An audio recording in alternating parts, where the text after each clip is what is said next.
Hello there, very good evening. Welcome to another edition of Primetime News on TV1. I'm Charlene Benedict for the Newsfirst team. And I'm Dithmini De Silva. Let's start off with a look at the headlines.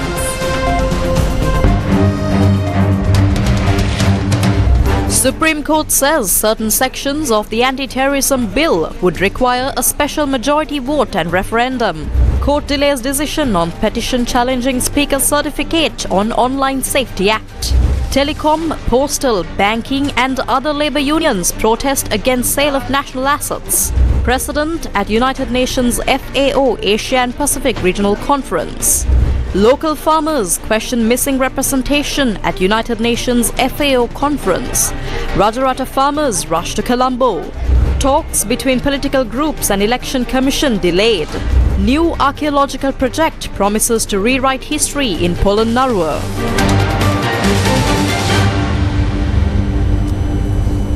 Starting off with your top story tonight, the Supreme Court has issued its determination regarding the constitutionality of the anti-terrorism bill. The court determined that several sections of the bill, if passed in their current form, would require a special majority vote in Parliament for approval. Furthermore, the court determined that two specific articles in the bill, if enacted without amendments, would necessitate not only a special majority vote in Parliament but also approval through a referendum. Now, the determination was presented to Parliament today by Deputy Speaker Ajit Rajapaksa. The determination of the Supreme Court as to the constitutionality of the bill concludes as follows. Clause 3, Clause 42, Clause 53 and Clause 70 of the bill are inconsistent with Article 12(1) of the Constitution and required a special majority to be passed by Parliament. However, the Supreme Court has stated that the said inconsistencies can be seized if the said clauses are amended as per the determination of the court. I order to publish the Supreme Court determination in the official records. The Supreme Court has also determined that Clause 72(1) is unconstitutional and needs to be passed by a special majority and a referendum. The unconstitutionality will cease if this clause is amended as per the determination of the Supreme Court. It added that Clause 75(3) required a two-third majority and a referendum. The invalidity will cease upon the amendments suggested in the determination. The Supreme Court determination on the bill titled Microfinance and Credit Regulatory Authority was delivered to the Parliament. The Deputy Speaker informed Parliament that as per the Supreme Court determination, if the relevant amendments are not made to the multiple clauses in the bill, it could be validly passed only with a special majority, and several other clauses could be validly passed only with a special majority and by the people at the referendum. Opposition leader Sajith Premadasa raised concerns regarding the alleged omission of amendments suggested by the Supreme Court in the Online Safety Act. He expressed concerns that the amendments were not reflected in the certificate. The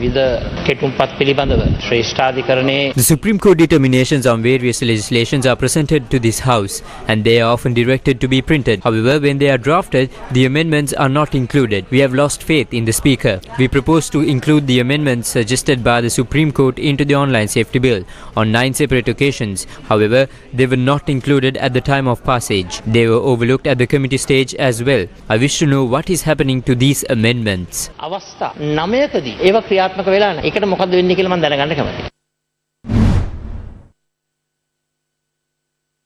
The Supreme Court today indefinitely postponed its decision on whether to hear a fundamental rights petition challenging the Online Safety Act No. 9 of 2024.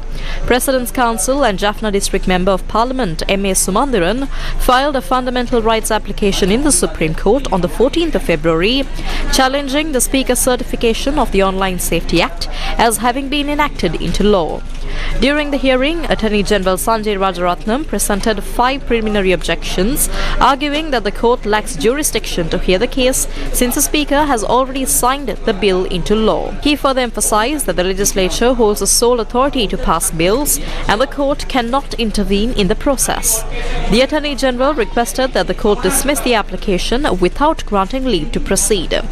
Countering these arguments, Attorney at Law Suren Fernando, representing Sumandiran, asserted that the petition aimed solely at the Speaker's signing of the Act, which he claimed contravened previous Supreme Court pronouncements on related petitions.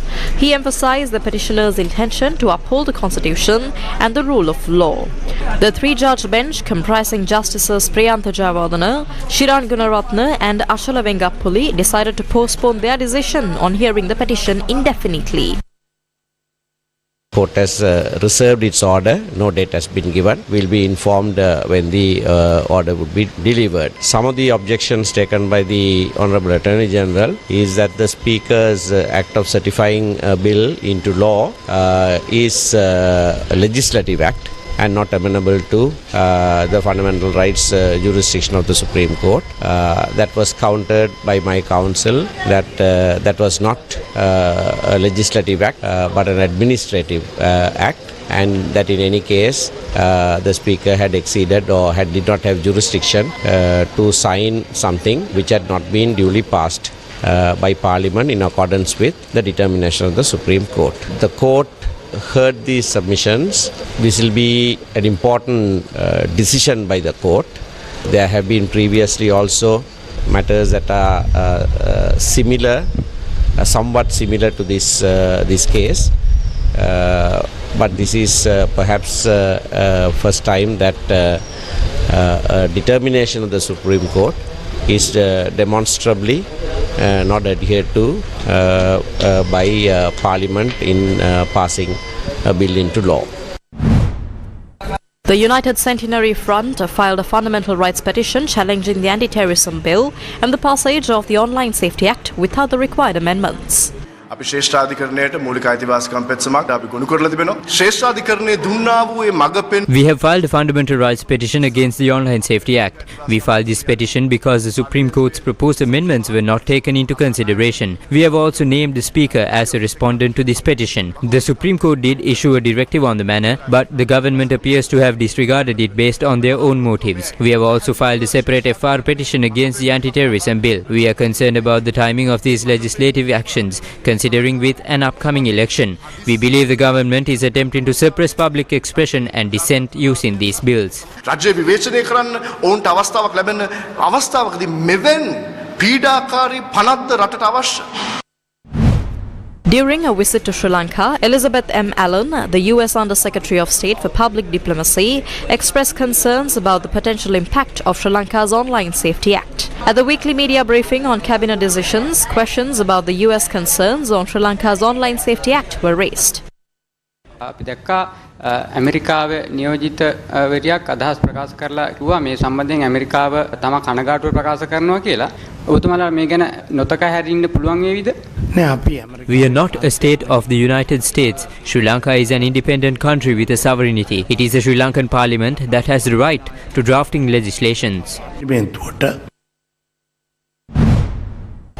Many factions in Parliament today voiced their objection against the statement made by Minister Harin Fernando in India recently. They accused Minister Fernando of compromising the sovereignty of Sri Lanka through a statement he made at a conference held in India. The Honourable Minister of Sports and Tourism recently made a statement in India that Sri Lanka is a part of India. Is that the collective opinion of the Cabinet of Ministers or the official stance of the government? Or is it his personal opinion? What is the right that a minister has to make such an expression of his personal opinion regarding the country? Honourable Speaker, we will take steps to answer those questions after the Minister joins the debate. This is not something that was discussed during the Cabinet meeting. Honourable Speaker, I believe that if a person listens to the entire statement that was made, it is clear what he is trying to say. What has happened here is that his statement has been edited into parts and posted on social media, and views are being expressed regarding those.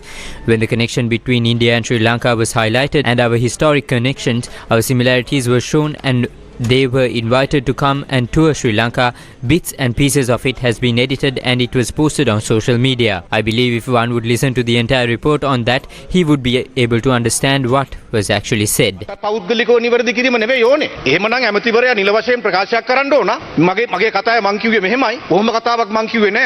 I personally don't want a correction. If that is the case, the minister must make an official statement and say, this is what I said, and that he did not say anything like that. He says we will give them all 3 airports and many other things, and he says that Sri Lanka is a part of India. He says that we are a part. It is not something that anyone edited. He is saying that Sri Lanka is definitely a part of India. That is what you are doing right now. I can't believe the fact that parliamentarians who got the mandate of the 6.9 million, including Prime Minister Dinesh Gunawardena, are turning a blind eye when these crimes are taking place. All the Rajapaksas are party to this crime. Telecom is to be given to an Indian company. The CB is to be broken down into parts and given to Indian companies. Adani is being given the wind power plants in Mana. Harin Fernando himself says that we are giving 3 of our airports to them. We are giving them ports. When all of these are given, what will remain? Will the only thing remain be this parliament? Give this away as well. In March you are going to sign the ECTA agreement. Have the government MPs seen this agreement? Has it been shown to the Cabinet of Ministers? No, it hasn't. One state sector employee has been appointed and a secretariat has been established. A group of professionals who are concerned about this ECTA agreement had gone to meet him. When they went, he said that no documents can be given to them and that India is very aggressive this time. That was the answer that he gave. The entire biometric system for identification cards are to be given to an Indian company. Milko is to be given to Amul. A group of Indian companies is swallowing this whole from one side, and on the other side the ECTA agreement is being signed and they are allowed to freely engage in employment here. After all of that is done, there will be nothing left of Sri Lanka. Is it your duty to watch as Ranil Wickremesinghe does all of these things? 29 වෙනි අර්ධ යටත් විජිත කොලනිය වෙන්නයි මේ යන්නේ. රනිල්ලෝ මේ පොහොට්ටුන්ට කියන්නේ පොහොට්ටු තියාගෙන ඉන්නේ අත උස්සන්න විතරයි. කරු නියෝජක කතානායකතුමනි we are part of you කියන්නේ අපි ඔබලත් එක්ක ඉන්නේ. අපිට වචන අල්ලගෙන උත්තරම් කතා කරන්න පුළුවන්. අපි ඔය කියන සිංහසෙයියන් අපිට කෙලින් ඉන්න පුළුවන්ද? ඉන්දියාවේ අවසානයේ හම්බෙච්ච රුපියල් මිලියන ඩොලර් මිලියන 400 500 තිබෙන අපිට ජීවත් වෙන්න පුළුවන්ද? The movement to protect national assets has united employees from key sectors including telecom, postal, banking, electricity and insurance for a joint protest tomorrow. Fishermen are struggling to sell their catch today and are forced to accept lower prices.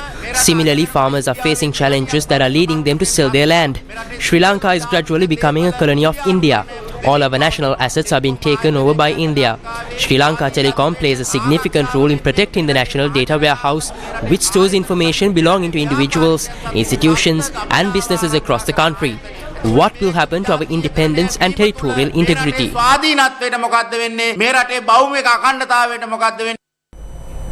In more local news, the protest initiated by Rameswaram's fishermen in India advocating for the liberation of their fellow Tamil Nadu fishermen apprehended for encroaching upon the sea of Sri Lanka marked its 4th day of continued demonstration today. Recently, the authorities imposed sentences on a group of Indian fishermen who had recurrently trespassed into Sri Lankan waters and were found guilty of illicitly exploiting the marine resources therein. In a show of solidarity and protest, fishermen from Tamil Nadu initiated a march this morning, commencing from the Rameswaram fishing port and culminating at the governor's office.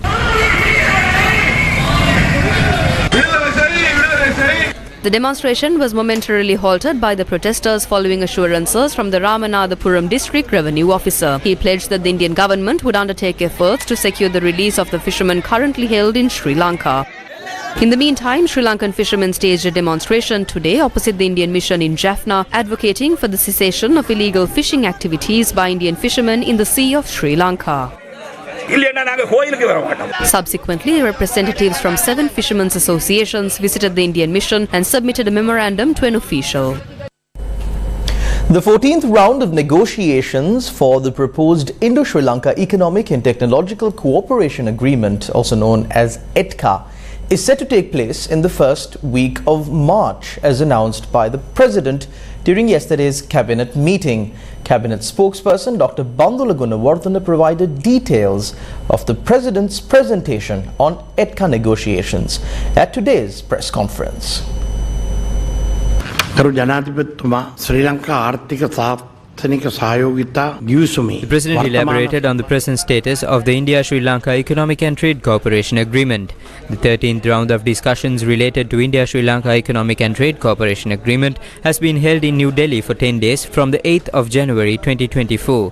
The 9 subcommittees responsible for goods trade, introduction, general provisions and general exceptions, service trade, rules of the origin, customs procedure and easing the trade, measurements for sanitation and sanitation of vegetation, technical constraints for trade, Trade accords and economic and technological cooperation had entered into discussions. The Subcommittee on Conflict Solving and Financial Provisions has scheduled to conduct their discussions at the end of February 2024 in New Delhi. නියමිත බව 2024 පෙබරවාරි cabinet මණ්ඩලයට දැනුම් දුන්නා.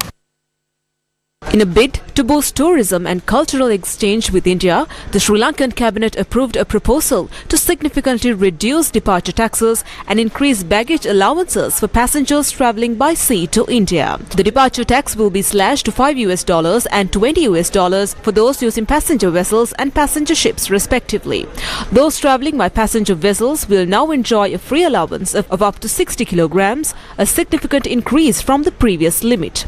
These exchanges are expected to significantly reduce travel costs for tourists, making Sri Lanka a more attractive destination for Indian visitors and vice versa. The Sri Lankan Cabinet of Ministers has granted approval for the allocation of land to the Sri Narayana Dharma Sangam Colombo Trust, facilitating the construction of a new monastery. This project, supported by Indian aid, aims to commemorate the centenary of Sri Narayan Guru, a prominent Indian spiritual leader. The trust requested a land allotment within the Nuwara district. Following evaluations, a 9-acre plot identified as Rambodawata, located under the Kotmale Divisional Secretariat, was deemed suitable. The land currently belongs to the Land Reform Commission. The Cabinet, under a proposal presented by the Minister of Tourism and Lands, approved a 30-year long-term lease agreement for the allocated land. In a move towards sustainable energy solutions, the Sri Lankan cabinet has approved a plan to tap into the country's offshore wind potential. This decision follows a World Bank-backed feasibility study identifying the north, west and southeast regions as prime locations for large-scale wind power plants. The Iranian Foreign Minister Hossein Amir Abdullahian, who is on an official visit to Sri Lanka, called on President Ranil Wickremesinghe. The meeting took place at the President's office in Colombo. Minister of Foreign Affairs of the Islamic Republic of Iran, Dr. Hossein Amir Abdullahian, met with Sri Lankan Prime Minister Dinesh Gunawardena at Temple Trees. At the meeting with the Prime Minister, the Iranian Foreign Minister expressed satisfaction over the conclusion of the barter trade agreement under which Iran supplies crude oil to Sri Lanka for tea. The Prime Minister's office said that Iran agreed to offset payment of $250 million for crude oil against tea imports from Sri Lanka. Iran's Foreign Minister Hossein Amir Abdullahian was welcomed to Sri Lanka on Monday evening. Minister of Foreign Affairs of the Islamic Republic of Iran, Dr. Hossein Amir Abdullahian, is undertaking an official visit to Sri Lanka from the 19th to the 21st of February 2024 on an invitation extended by Minister of Foreign Affairs Ali Sabri. State Foreign Minister Tharaka Balasurya posted on X stating that the visit by the Iranian minister will contribute to deepening ties of diplomacy and partnership between the two countries. On the same story, the visiting Iranian foreign minister and his Sri Lankan counterpart held a joint media briefing in Colombo. We had an extensive and comprehensive discussion at the Ministry of Foreign Affairs prior to those courtesy calls. Relationship between our two countries go back over 1,000 years to the 5th century, when the contact was established between the Persian kingdom and the kings of Anuradhapura. I like to take this opportunity to sincerely thank the Islamic Republic of Iran and its people for extending meaningful assistance during our fight against terrorism during 30 years of conflict. During our discussion today, we addressed key areas of mutual interest, including political, economic, and cultural collaboration. As you may have been aware, the government of Islamic Republic of Iran extended a loan of $50 million for the Uma Oya multipurpose development project, and on behalf of the people of Sri Lanka, I wish to extend our sincere appreciation. Uma Oya is nearing completion, and once it is commissioned, it will serve 55% of Sri Lanka's entire electricity need at a lowest cost of all operations in Sri Lanka. We are very pleased to inform that the Memorandum of Understanding signed in 2021 between the Ministry of Plantation of Sri Lanka and the Ministry of Industries, Mines and Trade of the Islamic Republic of Iran on the settlement of outstanding payment from Ceylon Petroleum Corporation to the National Iranian Oil Company is being successfully implemented. facilitating the export of Ceylon tea to the Islamic Republic of Iran.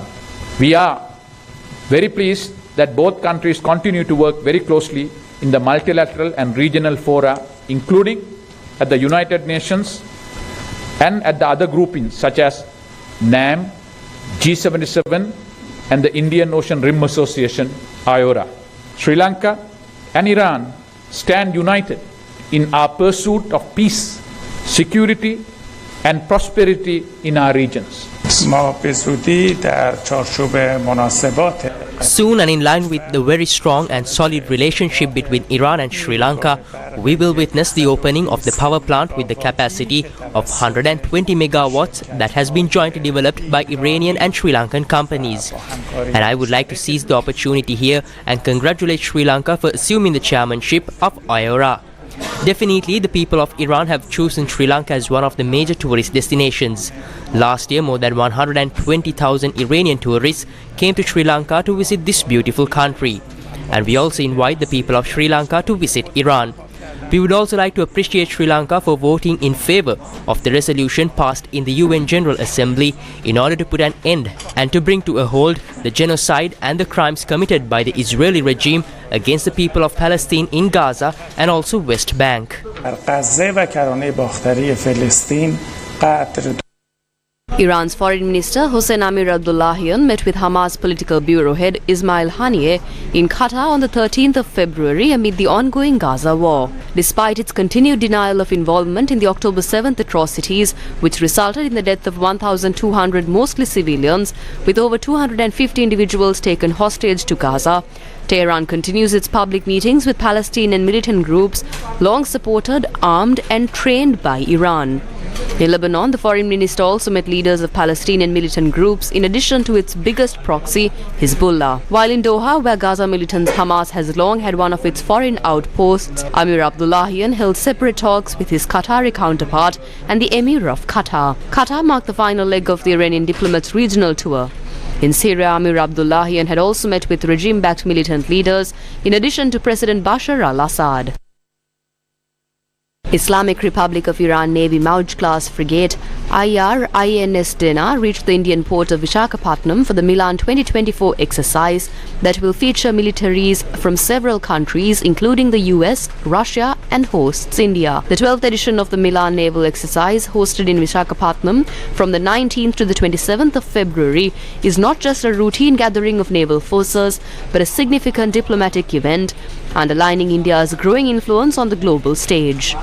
Naval ships from the United States, Iran and Russia are participating in the exercise despite the ongoing tensions and proxy conflicts among these nations, including the US's involvement in Ukraine and its opposition to Iran's support for the Houthis in the Red Sea. Last week, Sri Lanka naval ship Sirasa left for India from the port of Trincomalee to take part in Milan 2024. Navies and maritime partners from many regional and extra-regional countries will take part in the multilateral naval exercise. The crew of a commercial ship in the Red Sea abandoned the vessel following a Houthi attack, the first such evacuation since the militant group began menacing trade in the vital waterway late last year. US Central Command said Monday on social media platform X, 2 anti-ship ballistic missiles damaged the Belize-flagged Rubima on Sunday evening local time. It added, a coalition warship and another merchant ship responded to the distress call and the Rubima's crew were transported to a nearby port. Since November, the Houthis have escalated their attacks off the coast of Yemen with missiles and drone strikes on the merchant fleet. The Iran-backed group says they are targeting ships with links to Israel, the US and UK, their response to the war in Gaza and Western airstrikes that have sought to quell the attacks. Newsfirst with the people. The Mahasangha convened a media briefing at the Nagananda International Institute for Buddhist Studies in Manelwatta, Kelaniya today. During the media briefing, views were expressed over media reports issued today regarding threats to the Acting Inspector General of Police and Minister in charge of Police, calling for the duo to be protected and supported. It is clear that the unlimited corruption and drug menace has led to the country's deterioration at present. However, no one stood strong against it till now. the acting IGP and the minister in charge of the police stood firmly against it courageously. We must consider if we will allow the Yukti operation to be hindered, allowing the country to move rapidly towards destruction. As Buddhist monks, we cannot let that unfortunate situation to progress. විශේෂයෙන් භික්ෂූන් වහන්සේලා වශයෙන් අපි ඒ අවාසනාවන්ත තත්වය තවදුරටත් වැඩි වෙමින් ඉදිරියට යන්න ඉඩ දෙන්න පුළුවන් කමක් නැහැ. දැන් අපිට ප්‍රශ්න වෙලා තියෙන්නේ. We must speak of this now, and it is a period in which various activities have commenced against groups that are taking action. Police and security forces must take action to protect people of all communities and the country. The people must unite to protect the security forces. ආරක්ෂා කර ගැනීම උදෙසා ජනතාව හැටියට ප්‍රජාවක් හැටියට එක් විය යුතුයි. When's the election? The special discussion that was scheduled to be held between political party secretaries and the Election Commission officials has been postponed. Earlier, the dates to hold the discussion were set for tomorrow, the 27th of February. The National Election Commission said the special discussion that was scheduled to be held between political party secretaries and Election Commission officials will be held under two phases. The first round will be held on the 27th of February as scheduled. Chairman of the Election Commission, RMAL Ratnayaka, said the discussion scheduled for tomorrow will be held on the 6th of March. When's the election? We believe the upcoming elections face a concerning level of uncertainty. However, anyone looking to become president will have to either contest from the SJB or the SLPP.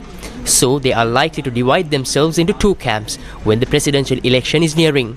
If not, I doubt they will be able to enter parliament. When's the election? Many see the upcoming presidential election as a potential avenue for relief from the country's ongoing social and economic challenges. It is crucial that the election be held as scheduled, without being delayed. People are eagerly awaiting the opportunity to hold the current government accountable. We believe that the democratic spirit and unwavering resolve of the people will ensure that the election proceeds as planned.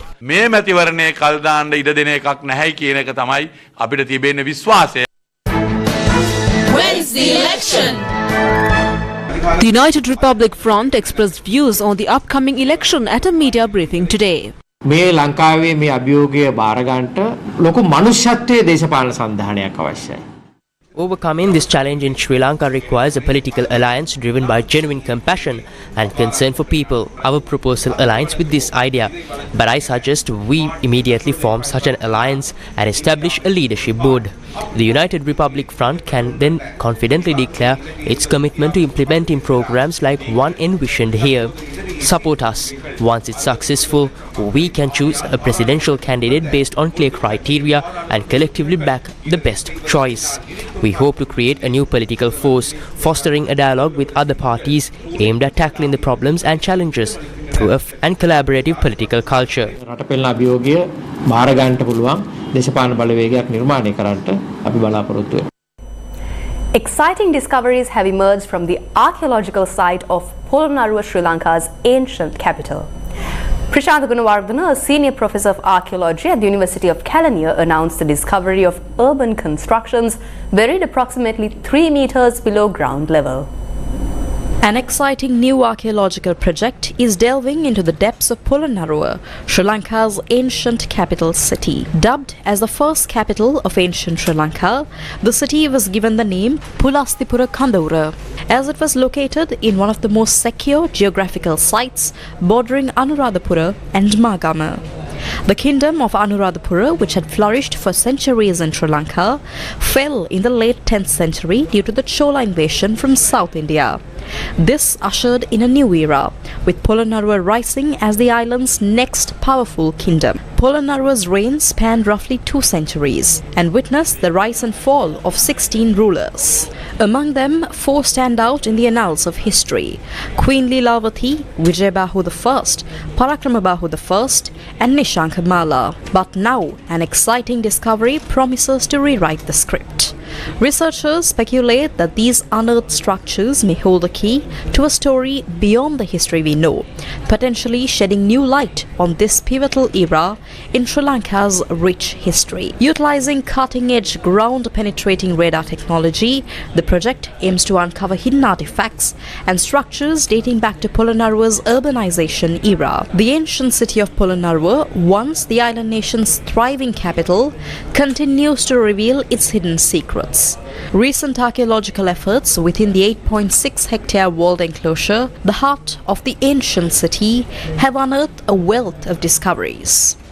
These findings, uncovered through radar scans, paint a compelling picture of a previously unknown layer of the city's history. Ancient building structures, including religious monuments and ponds, lie buried beneath the surface, hinting at a complex and vibrant past. So using the ground-penetrating radar, we've been able to pick up the remains of the signal of ancient structures buried under the ground here at Polonnaruwa, which is giving us a better understanding of the layout. So we can pick up ancient buildings, tanks, ponds, even things like furnaces without having to excavate or actually damage the site in any way. Understanding of the layout, so we can pick up ancient buildings, tanks. The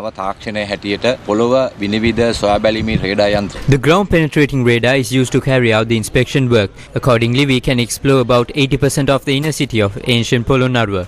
The most important thing here is that in the city of Polonnaruwa, we only have been able to witness the Parakramabahu Palace, meeting hall and a few other ponds. As per the modern technology method, we found many other things such as ponds 3 meters below the ground as well as furnaces. With this information, we have temporarily discovered the evidence of an era even more distant than the Polonnaruwa era. Based on this information, we will make arrangements for the tourists experience the ancient history of the Polonnaruwa city in a formal way by subjecting these places to streamlined archaeological excavations in the future.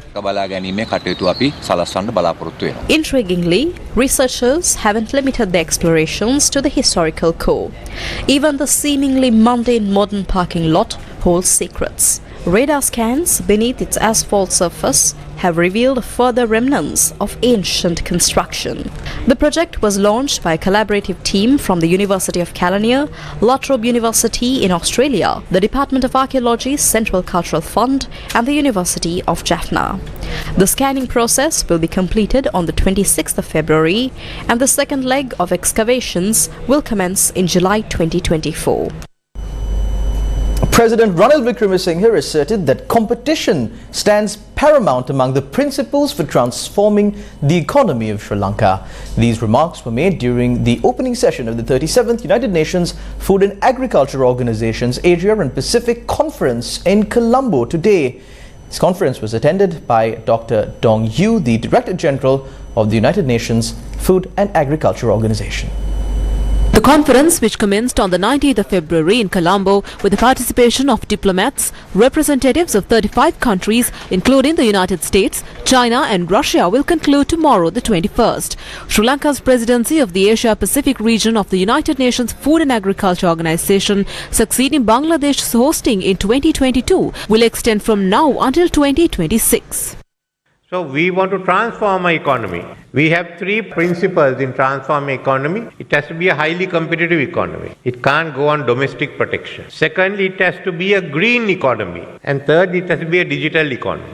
First is to reorganize the system and open it out to the private sector. One effort of privatizing is privatizing the state-owned plantations. We are opening out land, remaining land under the Mahaveli scheme. We'll also give land which is available with the state and which has not been utilized. That's why anyone who would like to go in for modern agriculture. There's another privatization scheme we are bringing in, which is the largest privatization scheme we have. Since 1935, we have given land out to farmers. All this land has been given out on permits under the Land Development Ordinance. No one owns it. Now we are giving them freehold title. Nearly over 1 million plus farmers will get freehold title this year alone. So the land is yours. You're committed to the land and you develop it. So this is the biggest privatization I think we have done in Sri Lanka. We are giving them ownership and then we'll back them to modernize their agriculture. That brings me to the field of animal husbandry, where our production, milk production is very low. about 2 liters per animal. Now we've changed it. As far as the state organized milk is concerned, we are going into an agreement where Amul will be controlling it. Then existing other companies are also stepping up, Nestle's, Fontara, amongst others. Then another Sri Lankan company, Ambavela Farms, they have sent production up to 28 liters per animal. That's fairly high. But it means we will have milk not only for the country's needs, but all for value addition, especially for confectionery. Rice farmers and civil groups held a press conference in Colombo today, accusing the government of neglecting critical issues facing the agricultural sector, despite Sri Lanka hosting the 37th Asia-Pacific Regional Conference of the United Nations Food and Agriculture Organization. ආහාර කෘෂිකර්ම සමුළුව පවත්වන්නේ හොඳම අවස්ථාවක. ඒ කියන්නේ අපේ රටේ හොඳම This is the ideal time for Sri Lanka to be hosting this food and agriculture conference. Since 2019, after the pandemic, the farmers have been facing serious issues, including the ad hoc decision on organic fertilizer and torrential downpour that lasted for months. This conference is taking place against this backdrop. However, the issue we have is that no farmers are represented at this conference. There is a serious issue in the absence of farmers at such a crucial conference. This situation is such that we might lose agriculture completely. පිළිබඳව අපිට හරි ගැටලුවක් තියෙනවා. මොකද ඇත්තටම කෘෂිකර්මාන්තය අද නැත්තට නැති වෙන තත්යකට ඇති වෙලා තියෙනවා. ලෝකයේම බැලුවත් මේ රටේ බැලුවත් 80%කට වඩා ජනතාවකට කන්න බොන්න දෙන්නේ සුළු ගොවියෝ. The small-time farmers are those who fed 80% of the global population. These farmers are the reason for the eradication of hunger. If you are speaking about hunger in Sri Lanka, it is a cause for embarrassment. There aren't many crops that grow without attention. All those have been abandoned, and the small-time farmers was directed to cultivating export crops, so eventually they will move away from traditional cultivation, and this will lead to a famine. Injustice is caused to the rice farmer, fishermen and other farmers when compelling them to move to other crop cultivations. That is leading to more hunger. Those hosting this conference will have no idea on ending hunger in this country. If we are to end hunger, the small-time farmers must be given a boost. රටක බඩගින්න නැති කරන්න කියලා. රටක බඩගින්න නැති කරන්න නම් සුළු ගොවීන් නගා සිටවන්න ඕන. The Sumathi Award ceremony took place in Colombo earlier this evening.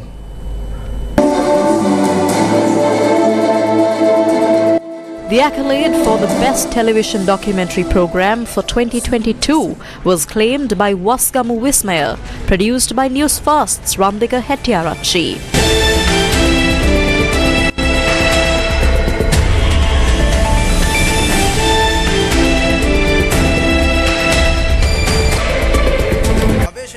Newsfirst's Sanuj Muthamal was named runner-up for the Best News Presenter 2022. Newsfirst's Tilakshini Madhuvanthi was named runner-up for Best Investigative News Report for 2022. Gammatha received a Sumathi Jury Special Award for 2022 at the Sumathi Awards.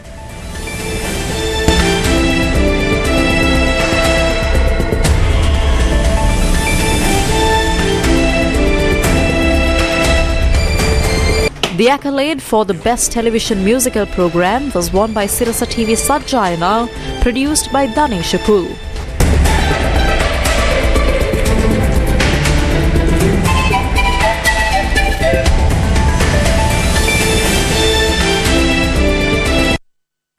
The final round of preliminary auditions for Shakti Crown was held at the Stein Studios in Ratmalana today, with aspiring singers vying for a chance to launch their careers onto the international stage.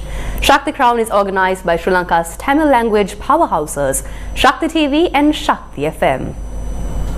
Shakti Crown.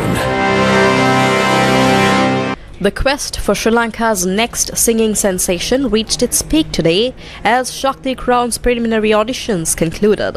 The final round of preliminary auditions for Shakti Crown, Sri Lanka's unique 100% homegrown reality concept, launching local voices onto the international stage, was held at the state-of-the-art Time Studios in Ratmalana. Today's Shakti Crown audition saw an astounding display of talent, with hopefuls showcasing their vocal prowess in diverse styles.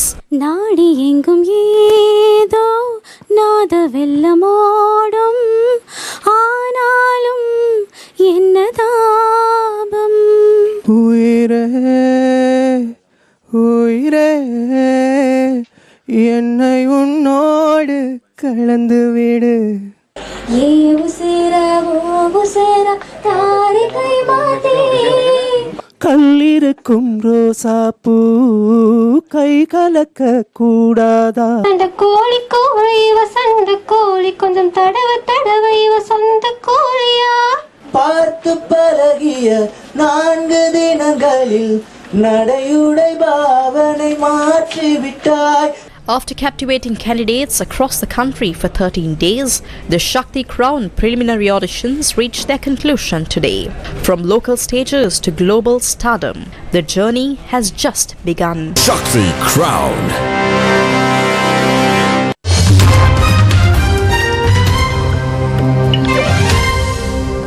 Now to news from overseas now. Alexei Navalny's widow Yulia has vowed to continue his work to fight for a free Russia, accusing President Vladimir Putin of being responsible for his death. The widow of Russian opposition figure Alexei Navalny has accused President Vladimir Putin of being responsible for his death and indicated she will pick up her husband's mantle for a happy, beautiful Russia.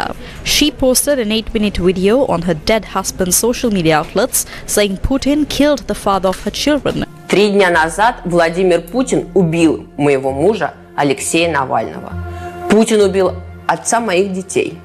Путин отнял самое дорогое, что у меня было, самого близкого. Мы обязательно узнаем и то, кто именно и как именно исполнил это преступление. Продолжать дело Алексея Навального. She said Russian authorities were hiding Navalny's body in an attempt to disguise the cause of his death, lying pathetically and waiting for traces of another of Putin's Novichoks to disappear. Navalny's spokesperson said on social media that his body will not be released for another 14 days. She added that his body will be under chemical examination during that period. Navalny's death in prison was announced on the 16th of February. And that's a wrap of Primetime News on TV1 for tonight. Thank you and good night.